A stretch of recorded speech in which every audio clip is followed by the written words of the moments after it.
तुझ्या कोण ओळखीचं ज्योतिषी वगैरे आहे का बघ की? कुंडली घालायची होती. भावा तू असं का बोलायला लागलायस? पैसा ठिकाणा झालाय, मित्र सोडून चालल्यात, नक्षत्र बदलल्यात, कुंडली बघायला सांगायला लागलायस. मी तुला महाभारतातली एक गोष्ट सांगतो.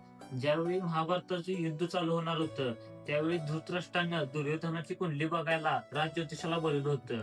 मग राजज्योतिष आल्यानंतर राजज्योतिषांना हे सांगितलं होतं, दुर्योधनाच्या नशिबात राजयोग आहे.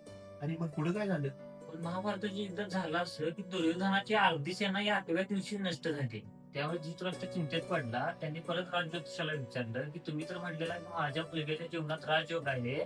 आणि मग दुर्योधन हाराय कसा लागलाय?